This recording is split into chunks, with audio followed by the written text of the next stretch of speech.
Ben, ayos na ba sa'yo yung party ng komisyon mo kagabi? Ayos lang ho. Sobra pa nga eh. Maraming salamat. Ah, siya nga pala, wala kayang nakahalata sa pagbabalasa mo kanina? Wala ho. Malinis ang trabahong ginawa ko ngayong gabi. Mabuti naman kung ganun. Dahil kung mawawalan tayo ng kliyente, sira ang hanap buhay natin. Ben! Hmm. Ben! Dinaanan na kita dito para sabay na tayo umuwi. Wala na bang nagsusugal? Wala na. Paano mga Oscar? Tuloy na ho kami. Sige. Mag-iingat Sige kayo, mga ha? Oscar. Hayop na Ben yan. Kahit na minsan, hindi ako pinatikim ng panalo. Malitang mabilis ang kamay ng Bembala sa tour na yan. Malinis lang magtrabaho. Kaya wala nagre-reklamo. Matagal ko na sinasabi sa iyo yan, Rico. Pag si Ben ang may hawak ng bara, tsak, wala kang panalo. Hindi ko pwedeng palagpasin yung ginawa niya. Babawian ko siya. Kahit tumabla lang ako. Mahirap ang pinagagawa mo sa amin, Teresa. Mabigat kalaban ng mga gambling lords. Tama yon. Unang-una, mahirap maghanap ng ebidensya laban sa kanila.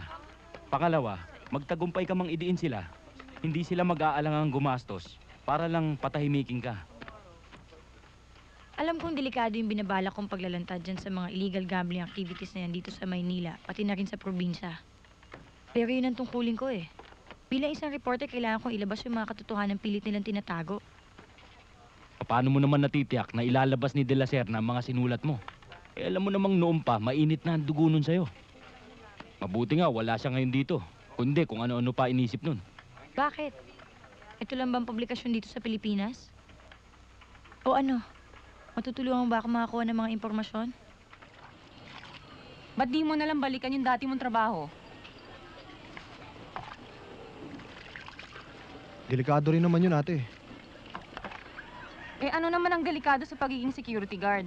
Eh di ba meron nga tayong kasabihan na ang taong nabubuhay sa baril din namamatay. Umandar na naman yung pagkapilosopo mo. Ano naman ang mangyayari sa'yo niyan? Mabubuhay ka na lang sa baraha habang panahon? Pansamantala lang to, ate. Hanggat hindi pa ako nakakuha ng magandang trabaho. Ay naku, Ben. Matagal ko nang narinig sa'yo yan. O, akyat na. Bihis ka na kaagad, ah. Sandali. Pasalubong ko sa'yo. Thank you, Tito Ben! Alam mo, Ben, mabuti pa siguro sumama ka na lang sa akin sa probinsya. Asikasuhin na lang natin yung maliit na bukid na iniwan sa atin ng ating mga magulang. Bakit, ate? Nakuha mo na ba yung death benefit ni Kuya? Yan nga lalakarin ko ngayong umaga eh. Tinanghali na ako. Hindi ka na ba aakyat? Hindi na, ate. Anong desisyon mo sa sinabi ko? Hayaan mo, ate. Iisipin ko. O, pare.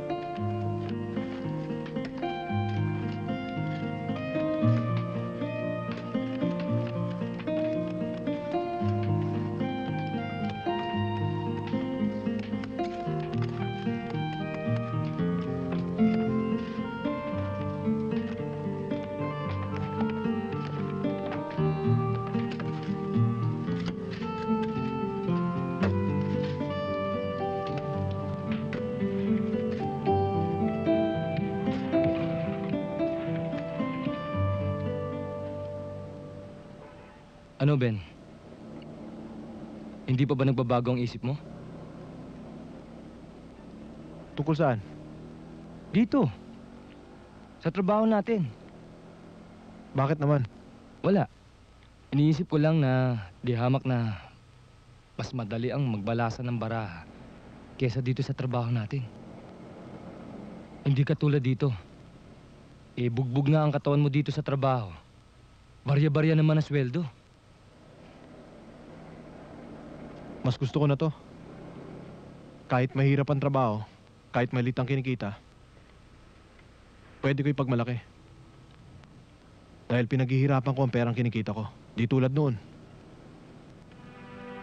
Nabubuhay ako sa pera ng ibang tao. Bakit? Kasalanan mo ba yon? Kaya sila natatalo dahil nagsusugal sila. Yun na nga eh. Mahirap lumunok ng pagkain galing sa perang inaasahan ng mga anak o ng mga pamilya ng tatalunin ko.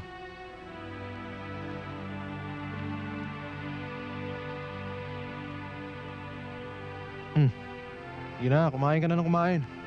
Papanis pagkain mo. Ang dami mo kasing reklamo eh.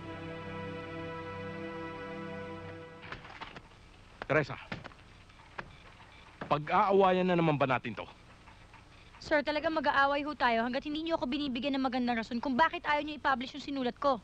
Gaya ng sinabi ko sa iyo kanina, walang basihan ang aligasyon mo. Anong walang basihan? Sabi sa information ko, yung lalaking pinatay sa restaurant ay tauhan ni Nelson Martinez. Yung nagtangka sa buhay ni Nelson Martinez ay tauhan na mahigpit niyang karibal na si Bernard Madrigal. Paano mo natiyak? At kung totoo man yun, ano ang relasyon nun sa illegal gambling activities dito sa Maynila? Sir, si Nelson Martinez at Bernard Madrigal ang mga pinaghinalaang gambling lord. Ikaw lang ang nagsasabi niyan. Baka naman may atraso talaga yung napatay. Tandaan mo, maraming negosyo si Nelson Martinez.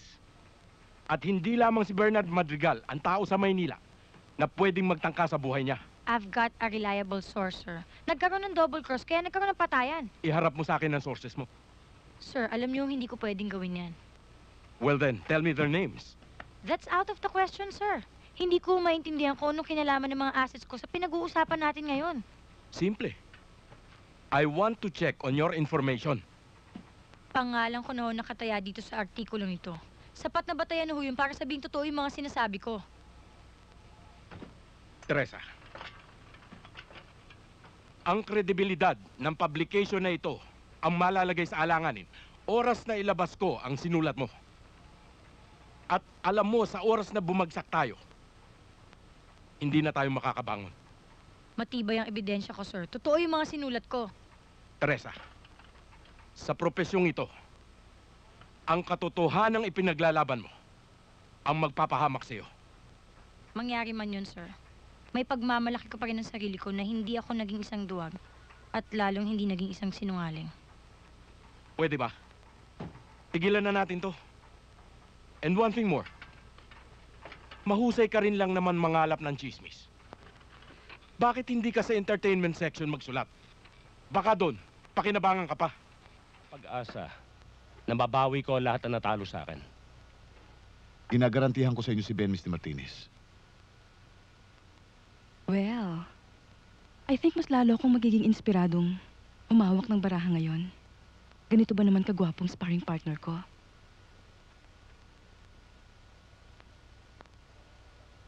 Parehas lang ako sa mga nagtatrabaho sa akin.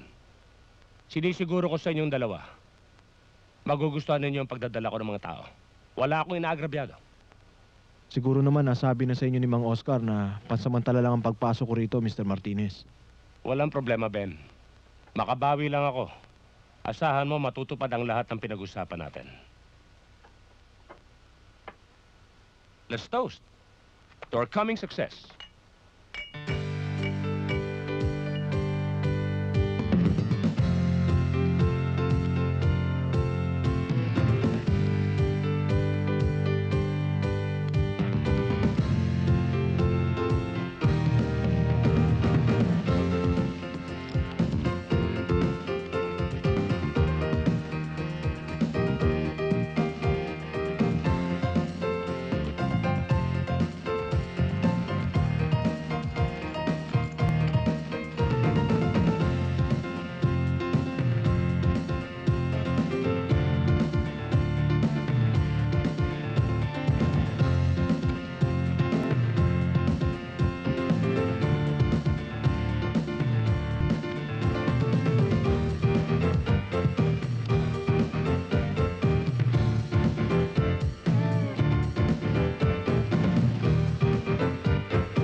Teresa, si Major Rodriguez. Kumusta? Mabuti ho. Upo muna kayo. Teresa, doon muna ako sa labas. Magbabantay ako, baka may nakasunod sa amin. Sige. Mabuti naman at nakarating kayo. Kailangan ko tulong mo bago ako lumantad. Papuputukin natin ang balita tungkol sa illegal gambling activities. Sir, pwede ko bang i-record yung mga sasabihin niyo? Pwede. Kapag lumabas na sa dyaryo ang lahat ng pinag-usapan natin, sasabayan ko ng pagbibigay ng interview sa radyo at telebisyon. Nang sa ganun, pwede kong humingi ng witness protection program sa gobyerno. Hindi nila ako basta masasagasaan. Pero pinauuna ko na sa'yo. Magiging delikado ang lagay mo. Oras na lumabas ang lahat ng pinag-usapan natin. Nakahanda naman ho ako sa lahat ng mangyayari, sir eh. Ang gusto ko lang ho malaman kung sino yung mga taong tinutukoy niyo. Ang dalawang pangunahing gambling lords ay sina Bernard Madrigal at Nelson Martinez. Good afternoon, Mr. Editor. Kung kukulitin mo na naman ako tungkol dito sa artikulong sinulat mo, pwede ba, Teresa? Huwag ngayon. Marami kong trabaho. Bago niyo ako palabasin dito sa opisina niyo, basahin niyo muna tong memong galing sa presidente ng publication na to.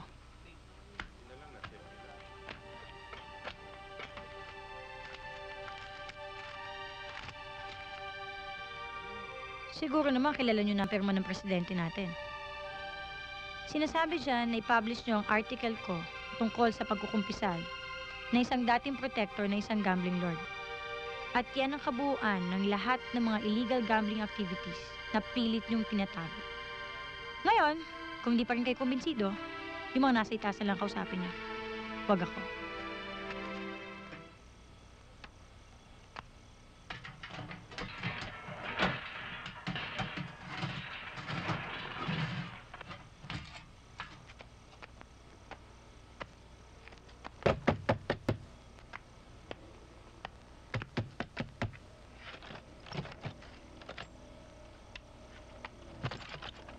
Bakit Tiniente? Pwede ka bang makumbida sa headquarters sandali? Meron lang akong hihingi mga impormasyon sa'yo. Kung gugustuhin ko, Ben, ngayon pa lang hindi ka na makakalabas ng buhay dito. O kaya, gagawa kita ng kaso. Nang tuluyan ka na mabulok sa loob ng kulungan. Tiniente, sinama niyo ba ako rito para takutin? Akala ko ba impormasyon lang kailangan niyo sa akin? Dalawang bagay lang ang pwede mong pagpilian, Ben. Ang ilaglag mo sa amin, ang lahat ng impormasyong nalalaman mo. O kaya, isasabit ka namin bilang accessory sa lahat ng illegal activities ni Nelson Martinez. Kaya gamitin mo ang utak mo, Ben. Kung may ikinanta si Ben kay Tiniente Saulog, siguradong kagabi pala may mga polis na dumating dito. Sumusunod lang ako sa utos mo, Mr. Martinez. Bilang mata at tenga mo sa loob ng headquarters. Mr. Martinez, kilala ko si Ben. Hindi niya magagawang maghuda sa atin. Mabuti naman kung ganun. Dahil kapag maulit-uli ang nangyari noon, ikaw mananagot sa akin. At ikaw, Victor, gusto ko ang impormasyon na ibibigay mo sa akin, yung sigurado ka. Pwede na kayong umalis.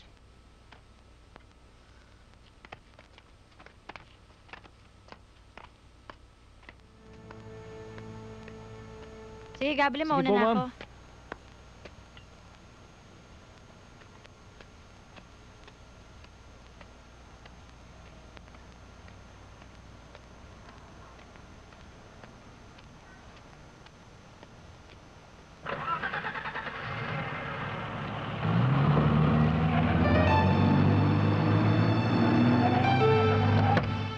Halika! Ano gagawin niyo sa akin? Ha? Sandali!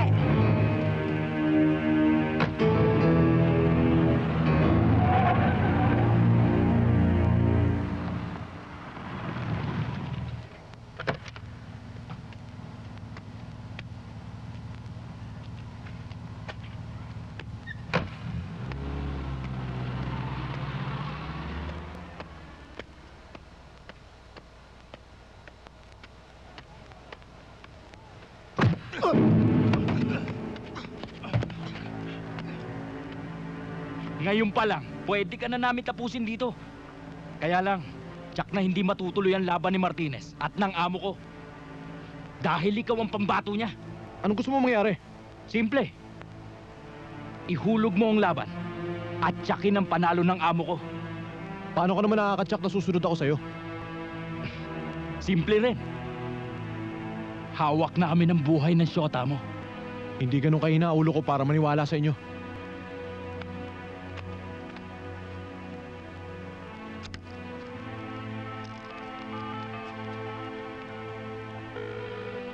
Gardo, ibigay mo sa babae. Balik ka! Kakausapin ka lang ng boyfriend mo! Ben, ikaw ba yan? Ben, tulungan mo ako ba ako nung Teresa? Ikaw ba yan? Ben, tulungan mo ako ba ako nung gawin nila sa akin dito? Ben, tulungan mo ako baka patayin nila ako! Ben! Teresa! O ano, naniniwala ka na? Huwag kayo magkakamaling galawin si Teresa. Give and take, Ben. Sundin mo ang gusto namin. At buong-buong ibabalik namin sa'yo si Teresa. Ano sa palagay mo? Ben, tulungan mo ako baka patayin nila ako! Ben, tulungan mo ako! Ben!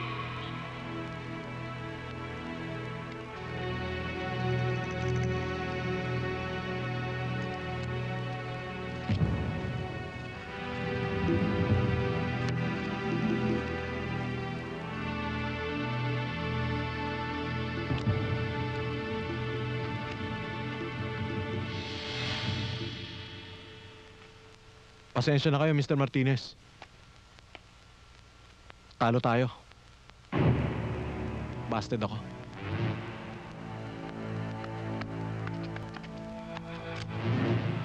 Paano ka nagkaroon ng hari sa baraha mo, Ben?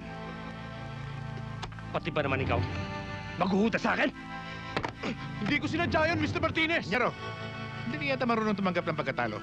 Lahat ng ahas na gustong tumuklaw sa akin, pinapatay ko! Ah!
Ben!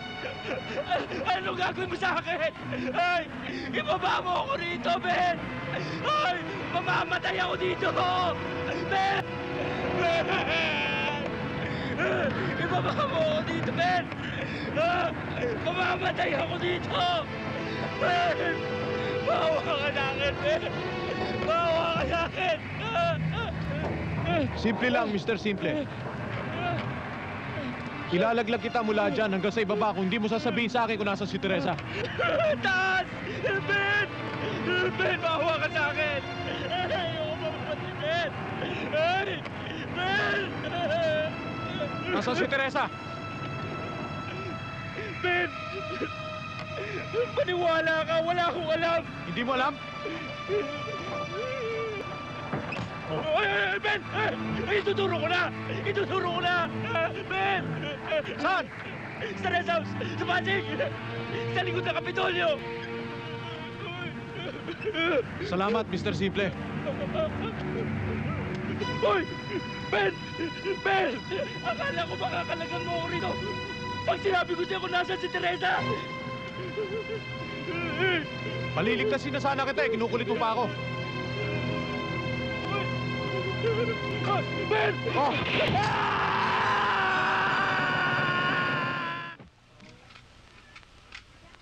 Ganito na ba kagrabe ang nangyayari sa'yo, Ben? Ang alam ko, hindi na nila ako paliligtasin pag natsyempoan nila uli ako. Ben, baka kailangan mo ang tulong ko. Hindi ka na dapat madamay dito. Gusto kong ipasok nyo sa mga kokote nyo. Hanggat hindi nyo nakikita si Ben, tagilid tayo. Kung nagawa niyang ibenta ako kay Madrigal, nasisiguro kung magagawa rin niyang itip tayo sa mga pulis. Pag nagkataon, Muntinlupa tayong lahat. Kasama ka na rin doon, Oscar. Iisa lang ang paraan para makalusot tayo sa problemang ito. Ang mapatay si Ben. Para mawala ng testigo ang mga pulis laban sa atin.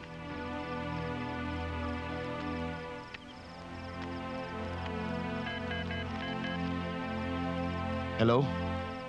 Si Mang Oscar to. Andiyan ba si Mr. Martinez? Gaya ng sinabi ko sa'yo noon, Ben.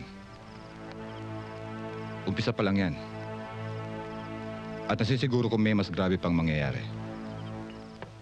Kaya bago dumating ang oras na yon, makipagtulungan ka na sa amin.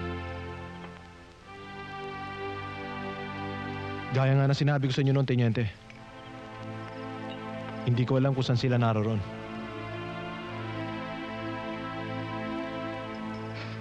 Kung sakasakali may makukuha kang impormasyon, makikipagtulungan ka ba sa amin? Maasahan niyo po. Bayaan mo. Tatawag ako sa'yo ulit. Susundan ko siya. Sundin niyo na lang sinasabi ko. Umuwi na kayo ni Lito sa probinsya. Hindi kami aalis nang hindi ka kasama. Lito, halika na. Tulog na tayo. Ate, hindi ako pwedeng umalis dito hanggat hindi tapos yung problema. Matatapos lang ang problema pag napatay ka na nila. Hindi ka nila titigilan, Ben. Eh, ganun din naman ang mangyayari kapag umalis ako dito eh. Hindi rin nila ako titigilan. Susundan nila ako kahit saan ako magpunta. Ano, magtatago na lang ako habang buhay? Kailangan ko silang harapin para matapos na yung problema ito. Pagpapakamatay lang ang gagawin mo, Ben. Hindi ba ikaw na rin ang nagsabi na malawak ang grupo nila? Na malapit sila sa mga pulis, sa militar. Ni hindi mo na nga alam kung sinong kakampi mo o sinong kaaway mo eh. Paano ka nakatitiyak na makakaligtas ka? Tama! Ate! Ate! Lito! Lito! Ben! Harapin mo ako! Lumabas ka! Ben!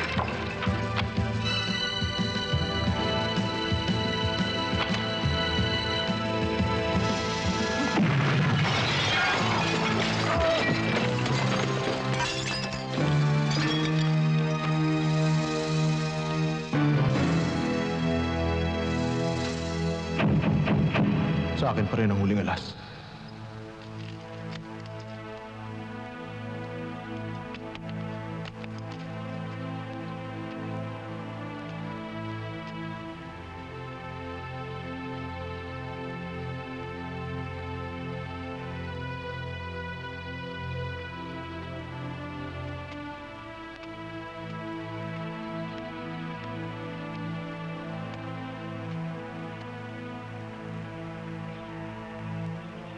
Ben, kailangan ibalik na kita sa headquarters. Ben,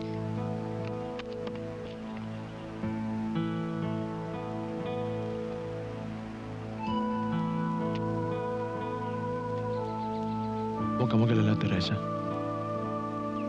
May pangako sa akin si Tenyente. Totoo yan, Teresa.